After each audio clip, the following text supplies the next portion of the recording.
Boa tarde, meu povo. Sejam todos bem-vindos para a nossa live sobre as virtudes teologais. Espero que vocês estejam me vendo bem e me ouvindo bem. Dê o sinal, por favor.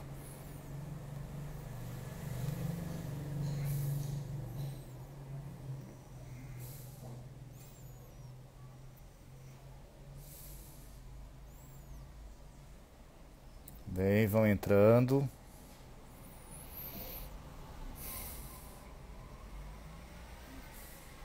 Aliás, a primeira live do ano, né?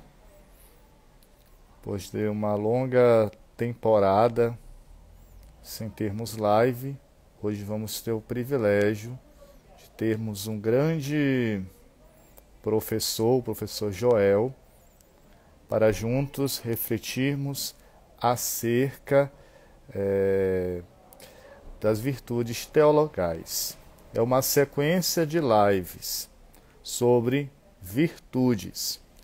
E primeiramente nós iremos refletir sobre as virtudes teologais. Vamos ver se ele entra para a gente dar início. Que ele disse que ia se atrasar 2 minutinhos. Só um instante.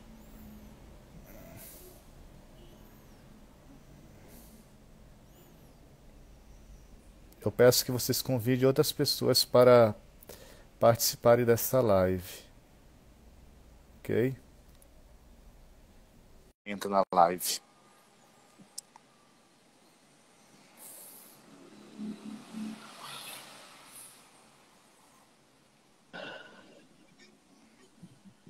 Pronto. Boa tarde, seja bem-vindo. Boa tarde, Ramon. Tudo bem? Tudo bem, mais ou menos que eu estou me recuperando de uma Covid. Já estou ainda com sintomas. E atrapalha também a dimensão também, com certeza, pastorais e outros afazeres, né? Essa realidade. Muito bem, então seja bem-vindo aqui no meu perfil, aqui no Instagram, pela primeira vez. Eu me sinto honrado em ter uma pessoa como o senhor aqui no meu Instagram. Pela sua história, pela sua trajetória também de estudos na área também de teologia e principalmente na área clássica, né, na área da filosofia, principalmente dos clássicos, tão importante para os nossos tempos. Então, com você a palavra, para se apresentar para o público que talvez não conheçam o senhor e o seu trabalho. Então, eu que agradeço, Ramon. Obrigado pelo convite, né? Falar um pouquinho sobre as virtudes teologais. Eu sou aqui de São Paulo, né? Sou professor na Faculdade São Bento de São Paulo e no Seminário Maria Mater Ecclesia do Brasil. E além desses dois lugares que eu leciono e faço, enfim, pesquisa também, eu acabo também lecionando um pouco no Instituto Veraz, aqui em São Paulo. É um instituto novo, né, que surgiu no ano passado. E nessa minha trajetória, eu estudei na Universidade de São Paulo sempre, fiz mestrado, doutorado e focando no primeiro momento questão da patrística, principalmente Santo Agostinho, e depois mais o pensamento de Santo Tomás, São Boaventura, etc. Então hoje o que eu trabalho mais e desenvolvo um pouco mais são estudos na área de antropologia filosófica e associando com metafísica, tanto autores da patrística quanto da escolástica. E aí eu acabo fazendo um diálogo, né, com o contemporâneo a partir do pensamento de São João Paulo II e do Papa Bento XVI. Né? Só fazendo uma ressalva, eu conheci seu trabalho, de fato, foi através de uma visão que o senhor fez antropológica de São João Paulo II. Eu acho que foi pelo Instituto de Teologia do Corpo Imago Dei, que é do Vinícius. Isso. Inclusive, eu trabalhei a questão do amor esponsal na minha monografia de conclusão de curso de teologia, que foi no ano de 2021. Foi muito boa a monografia, atingimos os objetivos. Então, seja bem-vindo novamente. Então, aí eu coloquei a questão para que o nosso público adentre na temática.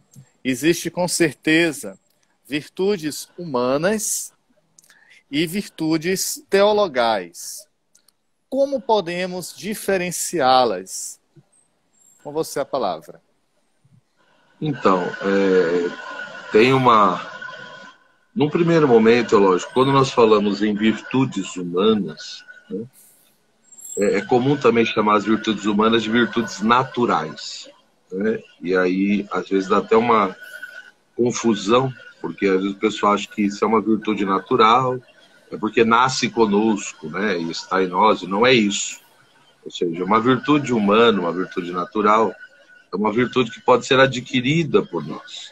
Então, o ser humano, pelo hábito, pela repetição, né, pela decisão da própria vontade e pela repetição de atos, ele pode ir adquirindo virtudes na sua vida, principalmente as chamadas virtudes humanas ou virtudes naturais. Então, quando nós pegamos as chamadas 4 virtudes cardeais, que também são chamadas de fundamentais, a prudência, a fortaleza, a justiça, a temperança, são virtudes que um ser humano, né, com calma, com esforço, com repetição de determinadas atitudes, ele pode ir adquirindo aos poucos na sua vida. E essas virtudes, evidentemente, vão ajudá-lo, né, em determinadas áreas da sua vida, na relação com o mundo, na relação com as pessoas, consigo mesmo. Então, é lógico, isso precisa ser estimulado nas pessoas. Quando nós falamos em virtudes teologais, que seria a fé, a esperança, a caridade, principalmente, nessas três virtudes, não são virtudes que nós adquirimos, ou seja, não são virtudes que o ser humano consegue adquirir simplesmente com o seu esforço, né? Eu vou me esforçar, vou lutar, vou repetir várias atitudes, etc. E sozinho eu vou conseguir chegar à fé, à esperança e à caridade. Não, isso não é possível, né? Então, em primeiro lugar, nós temos que entender que as virtudes teologais, né, está muito ligado ao quê? É a graça de Deus, a gratuidade do amor de Deus. Ou seja, é ali no nosso batismo que Deus nos dá, digamos, esses elementos, essas sementes, né, da fé, da esperança e da caridade. Então, em primeiro lugar, eu acho que é importante frisar isso. Lógico que às vezes dá uma confusão, porque as virtudes fundamentais, ou virtudes cardeais, que são as 4, que também são chamadas, repito, de virtudes humanas, virtudes naturais, elas podem ser adquiridas por nós. Porém, no nosso batismo, nós também recebemos elementos das virtudes cardeais. Isso mostra o quê? Isso mostra o tamanho da misericórdia de Deus, da bondade de Deus. Ou seja, o pecado original, as suas consequências, é uma coisa muito intensa na natureza humana. Então, eu vejo dessa forma e a igreja nos ensina isso, né? Deus vem e nos perdoa, Deus vem e nos purifica, nós nascemos de novo, e até aquilo que nós poderíamos, né, com o nosso esforço, com a nossa luta, que são as 4 virtudes cardeais, até isso Deus nos dá um pouco, para ver se a gente, de fato, consegue trilhar o caminho da santidade. Então, as virtudes humanas e as naturais, no sentido das cardeais, nós recebemos também algo no batismo. Mas nós não podemos esquecer que existem outras virtudes humanas, existem outras virtudes naturais que nós não recebemos nada no batismo e que nós vamos ter que correr atrás, vamos ter que lutar, vamos ter que procurar se esforçar, adquirir. Enquanto que as teologais, não adianta só a gente se esforçar, porque sozinho não vai. Lógico que existe, por exemplo, a igreja sempre ensinou, né? Uma coisa é a fé, o dom da fé, outra coisa são os preâmbulos da fé. Então, existem coisas que podem ajudar, digamos assim, eu uso a simbologia, né? Eu falo que tem coisas que podem arar a nossa alma, né? Preparar a nossa alma, como se fosse um terreno que a gente vai se preparando para receber a semente da fé, né? Então, é evidente que tem muitas coisas que podem ser feitas, principalmente, é óbvio, aí nós estamos falando de crianças, adolescentes e adultos, né? Ou seja, um bebezinho aí é outra coisa, né? Mas uma criança, um adolescente ou um adulto que não é batizado, muitas coisas podem ajudar a preparar essa pessoa para se abrir, né, ao dom da fé e às outras virtudes. Mas quem dá é Deus. Esse é o primeiro ponto. Né? E às vezes quando a gente fala isso, as pessoas ficam chocadas, né? Elas falam, mas então Deus é que dá a fé, a esperança, a caridade, né? Então quem não é batizado não tem? Não. Ou seja, Deus quer ofertar a todos, né? Ou seja, o batismo é oferecido a todos, mas eu não posso obrigar ninguém a ser batizado. Então Deus ama a todos e oferta a salvação a todos. E enfim, o próprio batismo. Mas isso está ligado ali. Então eu recebo, né? Então isso já mostra, no meu entendimento, a fé, a esperança, a caridade, mostra o tamanho do amor de Deus, da misericórdia de Deus. Esse é um primeiro ponto, né? Que eu queria chamar a atenção, dessa gratuidade dessas virtudes. A dimensão sacramental, muitas das vezes, passa despercebida, né, quando se fala nas virtudes teologais. Isso é uma questão que se deve ser levada em conta. Se nós formos... acaba se dissociando muito, né? E aí é bastante complicado isso. Se nós formos Na tradição a gente vai ver essa relação. Exato. Se nós formos pegar o catecismo da Igreja Católica, lá tem uma parte que trata que Deus que vem ao encontro do homem. É Deus que vem ao encontro do homem. É Ele que toma a iniciativa para nos dar a salvação. A gente celebrou isso no mistério da encarnação, no mês passado, que é o mistério do Natal. Ou seja, Deus se humaniza, melhor dizendo, se faz homem para nos divinizar, através desses meios. E os meios, o Senhor já ressaltou aqui, os meios são a graça santificante. E aonde vem essa graça santificante? É por meio dos sacramentos, é por meio da oração, é por meio da igreja. E às vezes a gente desvaloriza a graça do sacramento. No sacramento age a graça santificante. Principalmente nesses sacramentos que imprimem caráter. Que a gente sabe que são 3 sacramentos que imprimem caráter. Que é o batismo, que é a confirmação, chamada de crisma, e o sacramento da ordem. Então é preciso verdadeiramente fazer, com certeza, ressignificar melhor o sentido das virtudes. Eu coloquei, professor, numa caixinha de perguntas, quais são as virtudes teologais. Eu ainda não vou ter o resultado. Muita gente se confunde. Até erraram o questionáriozinho. E aí, às vezes, a gente vê que a dificuldade está na catequese, no momento da iniciação, né? Então, eu queria agora que o senhor elencasse quais são as virtudes teologais e o que elas significam para nós, enquanto cristãos, enquanto batizado e enquanto católicos, melhor dizendo. Sim, são virtudes assim extremamente importantes, né? Ou seja, a primeira de tudo, né, é a fé. Ou seja, a fé ela é ao mesmo tempo, é lógico, professora, a fé é um ato humano. Sim, é um ato humano, a famosa definição, né? É um ato da inteligência, movido pela vontade, onde a vontade foi tocada pela graça. Isso já mostra que a fé tem o lado da resposta do ser humano a esse Deus que se revela, esse Deus que vem ao nosso encontro, né? que se dá a conhecer, é Deus que nos ama por primeiro, como você disse aí, é Ele que toma a iniciativa. Então, por mais que a fé tenha uma resposta do homem, mas ela é um dom de Deus. Ela é um dom de Deus. Ou seja, o ser humano sozinho nunca conseguiria, né, realizar esse ato de maneira perfeita, né?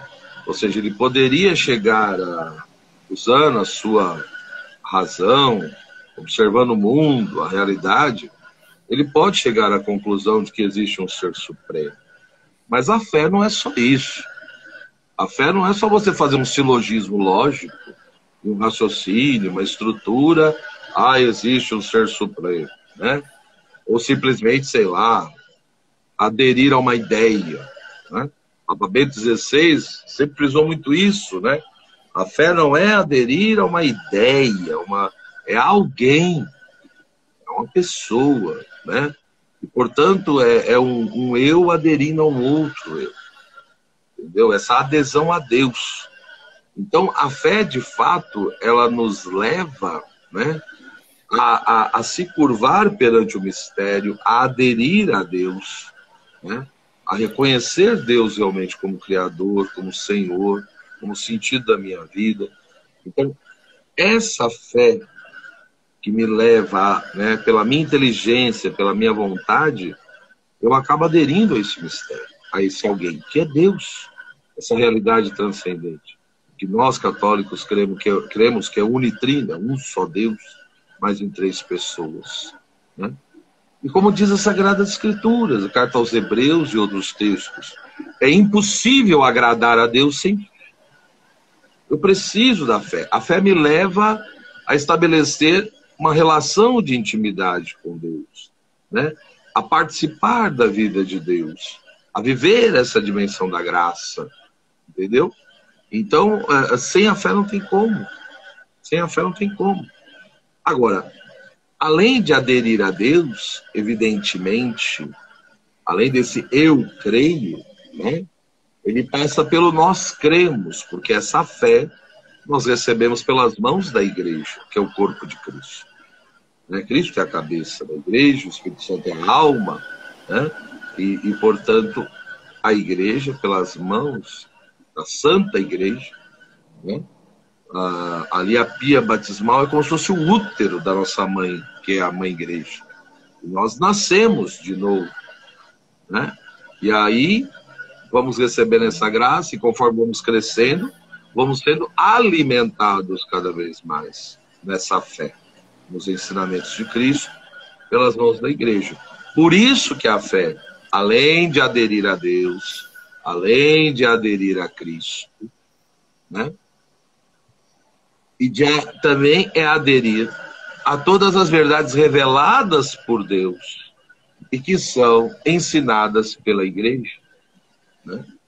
Por isso que o amor também pela igreja, ou seja, eu creio em Deus, mas eu também creio a igreja no sentido de que ela é a continuação do mistério de Cristo, ela é a presença de Jesus na história.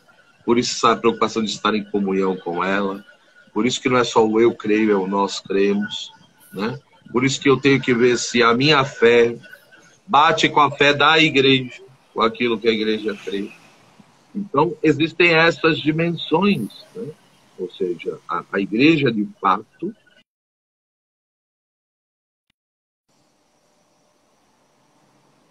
e ela vai me ajudando a ir mergulhar cada vez mais no mistério de Deus. Então eu repito, né? A fé é um grande dom que Deus nos dá. Sim, mas Ele nos dá pelas mãos da igreja. Lógico, a graça de Deus, enfim, se a gente pensar no sentido anterior, o Espírito sopra onde quer, como Ele quer, tudo, mas conduzindo, realmente, ou seja, o grande instrumento de salvação é a igreja do Senhor, é a igreja de Cristo. Então, eu finalizaria esse ponto dizendo isso, ou seja, em relação à fé, nós precisamos ter claro que ela nos dá uma intimidade com Deus, nos leva a ter uma relação pessoal com Deus, aderir a alguém, segundo, aderir a tudo que Deus revelou e que é ensinado pela igreja, E, portanto, o eu creio pressupõe o nós cremos. Esse desejo de comunhão. Isso não quer dizer também que eu não tenha que cuidar da minha fé. Ou seja, é um dom de Deus, alimentado pela igreja, mas eu, como seguidor de Cristo, etc., como discípulo, como batizado, eu tenho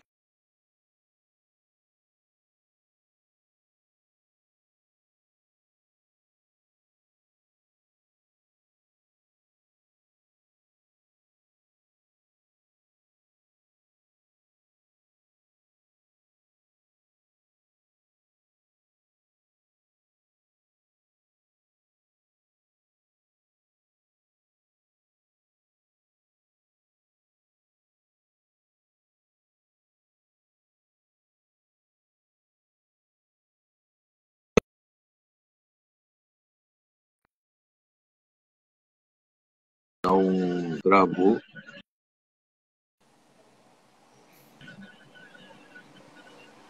Agora voltou. Travou um instantezinho. Pode retornar, então. Agora voltou. Então, o que eu estava dizendo? Por um lado, existe todo esse elemento da graça, a fé é um dom de Deus, que nos leva a ter essa intimidade com Deus. Devemos aderir também às verdades reveladas por Deus, ensinadas pela igreja, estar em comunhão com a igreja. Porém, além de tudo isso, nós precisamos entender que essa virtude da fé, ela precisa ser cultivada por nós. Ou seja, existe uma dimensão da fé que é de responsabilidade nossa. Eu preciso cuidar da minha fé. Né? Ou seja, se eu não cultivo a minha vida de fé, ela vai morrendo, ela vai enfraquecendo. Né? Eu vejo, por exemplo, tem pessoas que leem um monte de livros hoje em dia, né? Muita gente procura, eu vejo isso. Leem um monte de livros, um monte de coisa, mas aí você pergunta, mas você lê a Bíblia? Você medita as Escrituras? Não. Mas o cara lê um monte de coisa, lê um monte de coisa de literatura, de filosofia, né? Tá bom, que leia, mas é importante ler a Bíblia, é importante ler livros de espiritualidade, de meditação, dos doutores da igreja, dos santos. É importante ler os documentos, né? E tantas outras coisas. Ou seja, eu preciso alimentar a minha vida de fé. Por quê? Nós recebemos essa virtude, sim, mas ela precisa crescer.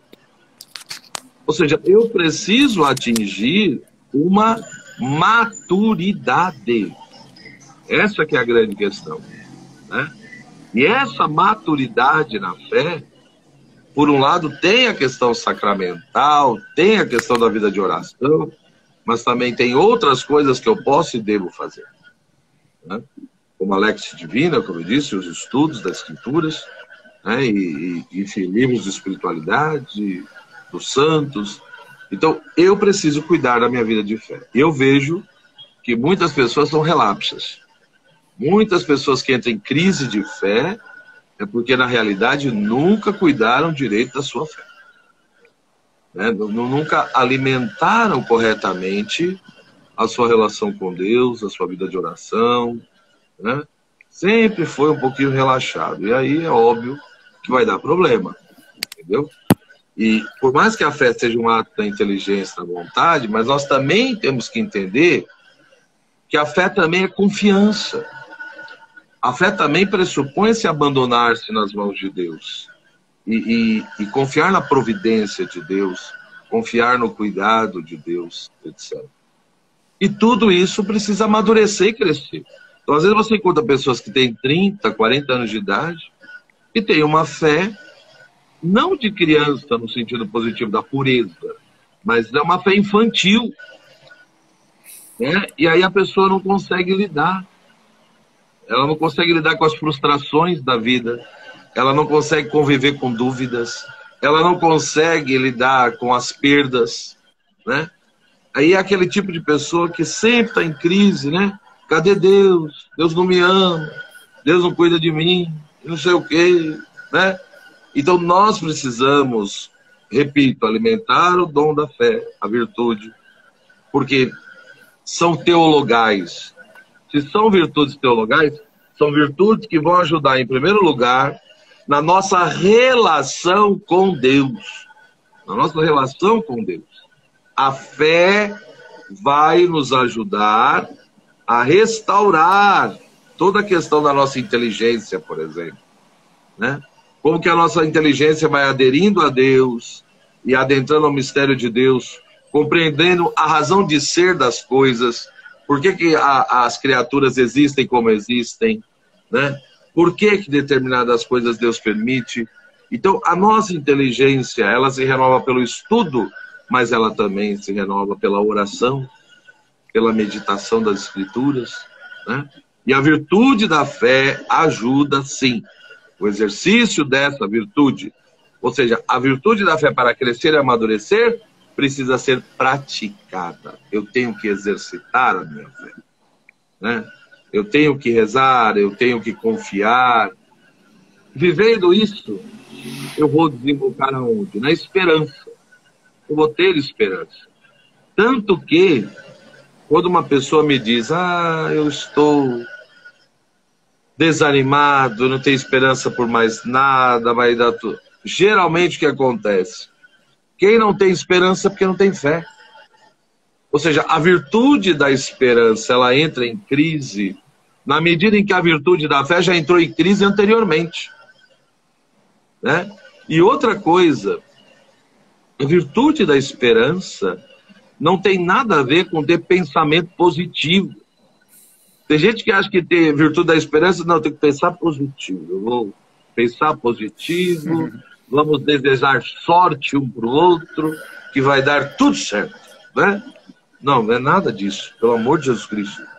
Ou seja, a virtude da esperança é a certeza interior de que Deus é fiel, de que Deus ele não nos decepciona, de que Deus ele termina tudo que ele começa. Ou seja, que por mais que nós nos afastemos de Deus, ele não se afasta de nós. Então, essa virtude da esperança, repito, não tem nada a ver com um otimismo bobo, né? Ou um pensar positivo. A virtude da esperança, ela nos dá essa convicção da fidelidade de Deus. Deus que é fiel, mesmo quando eu sou infiel, porque ele é fiel a ele mesmo. Ele não pode ser infiel a si mesmo. Ele é amor, ele é justiça, né? Então, Deus cumpre as suas promessas. Sempre. Né? E, portanto, se Deus é tão fiel, tão justo e amoroso, eu tenho sempre a esperança. Ou seja, a certeza interior que Deus sempre está comigo e Deus sempre vai fazer o melhor. Né? Ou seja, muitas vezes Deus não me dá o que eu quero, Ele dá o que eu preciso. E é isso às vezes que algumas pessoas não entendem. Então, não tem como ter uma virtude da esperança bem desenvolvida se você também não trabalhar a sua fé. A virtude da esperança, ela te leva, né? Ela depende da questão da virtude da fé. E isso posto, quer dizer, o ápice disso, na relação com Deus, né? Ou seja, eu creio no Senhor, eu confio no Senhor, eu vou crescer na intimidade com Ele, a minha esperança, a certeza de que Deus é fiel, que Ele está comigo, que Ele cumpre suas promessas, que Ele cuida de nós, que Ele é providente, isso vai aumentando. E o meu amor por Ele vai crescendo cada vez mais. Ou seja, o amor de Deus é derramado no meu coração, e esse amor de Deus em mim vai me impulsionando a amar cada vez mais a Deus. E amar a Deus em que sentido? Amar a Deus não só enquanto sentimentos. Amar a Deus não só enquanto movimentos interiores da alma. Mas amar a Deus através de atitudes concretas. Ou seja, na medida em que eu vivo uma vida de oração, eu vou à Santa Missa, faço um momento de adoração, né? Isso é um ato de amor a Deus. Na medida em que eu faço pequenos sacrifícios para reparar ofensas de outros, são ato de amor a Deus, né? Na medida em que eu abro mão de tantas coisas e aceito, às vezes, passar por humilhações, dificuldades, por amor a Jesus, isso é um ato de amor a Deus, né?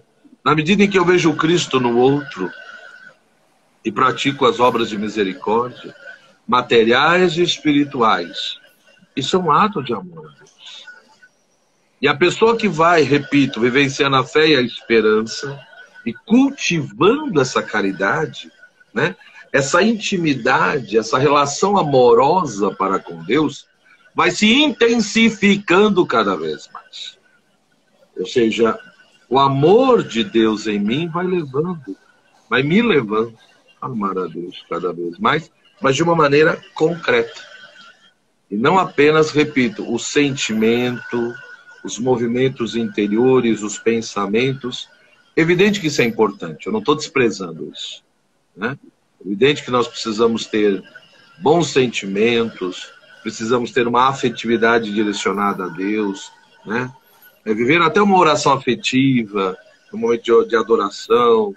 Senhor, eu te amo, Senhor, eu te adoro, tu és lindo, tu és o sentido da minha vida. Isso é importante, se realmente for sincero e verdadeiro e brota dentro de mim. Mas não pode ser só isso.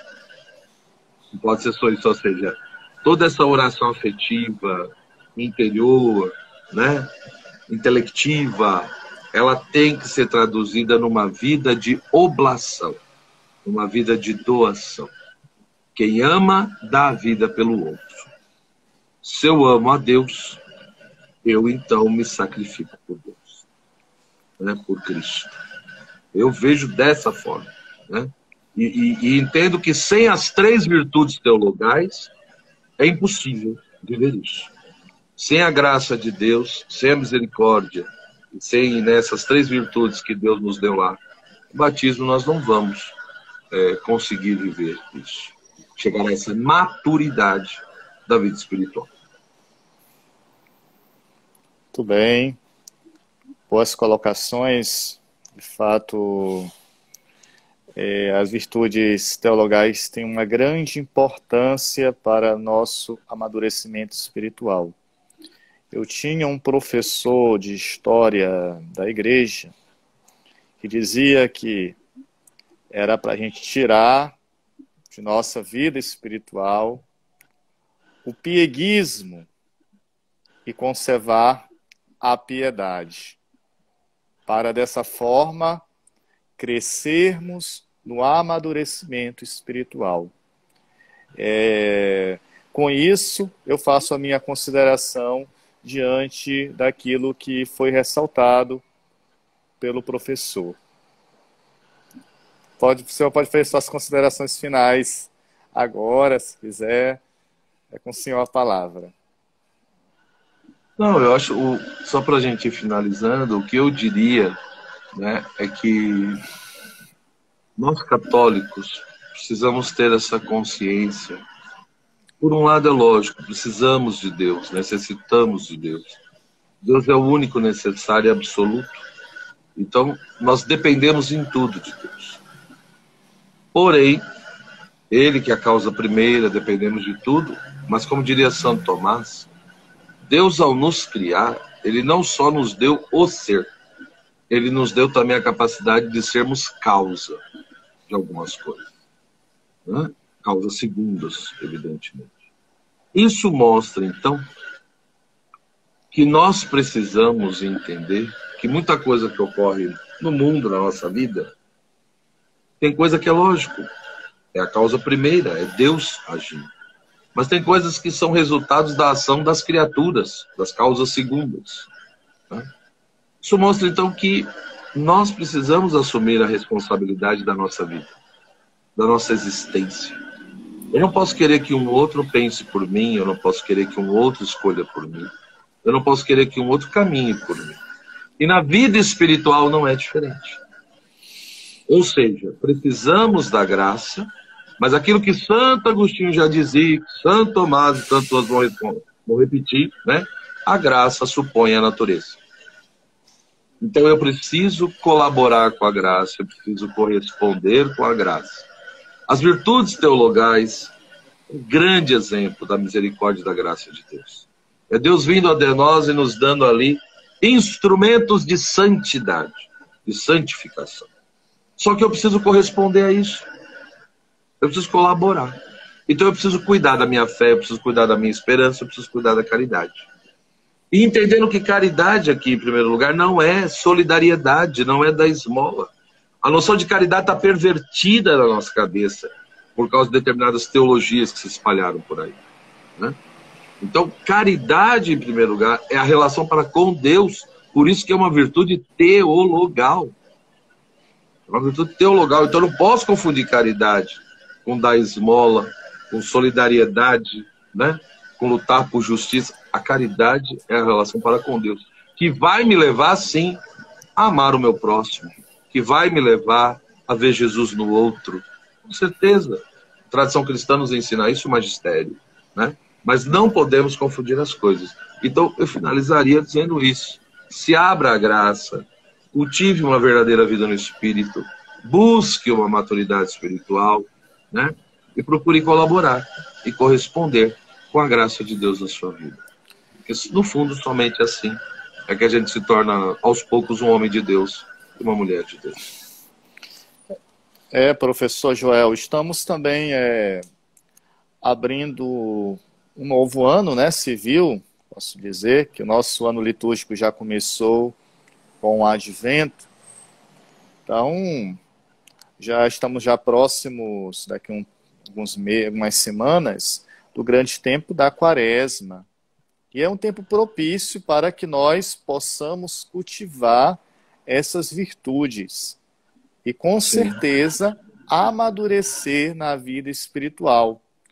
Muitas pessoas procuram várias formas para crescer, amadurecer na vida espiritual. E a fórmula está aqui. E aí está na própria pessoa, né? No querer, na abertura do seu coração para a graça santificante. É aquilo que a gente jamais pode excluir da pessoa humana. É o livre-arbítrio. Deus nos deu o livre-arbítrio para escolher o bem ou o mal, para escolher a morte ou a vida. Cabe a cada um de nós querer acolher essa graça santificante ou não. Essa é a grande pérola preciosa do cristianismo e até, às vezes, uma chaga ferrenha, que é a questão da liberdade.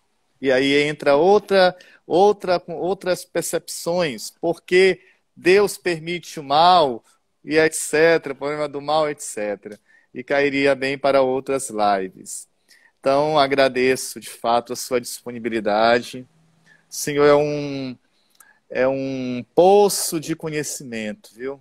Que Deus possa lhe abençoar no seu ministério, no seu apostolado. Isso também é um apostolado. Aí eu também tenho esse pequeno apostolado aqui atual, que começou no período pandêmico, é também um apostolado virtual. É uma maneira também de levar o conhecimento da verdade salvífica aos irmãos e irmãs que estão tão longe, que estão nesse meio também digital. Isso também é o papel também da igreja, dos leigos e leigas dos nossos tempos. Muito obrigado. Peço também que reze também pelo meu ministério, que está próximo, o diaconato, e futuramente o presbiterato. Muito obrigado, um grande abraço e um excelente Obrigado, ano. abraço. Tudo de bom, Deus te abençoe. Tchau, tchau. Tchau, tchau, obrigado. Vou deixar salva a live, ok? Tá bom, tá bom. Muito obrigado tchau, a todos que participaram. Mais de 20 pessoas ficaram aqui conosco. Muito obrigado. Até a próxima. Uma excelente tarde, um excelente ano.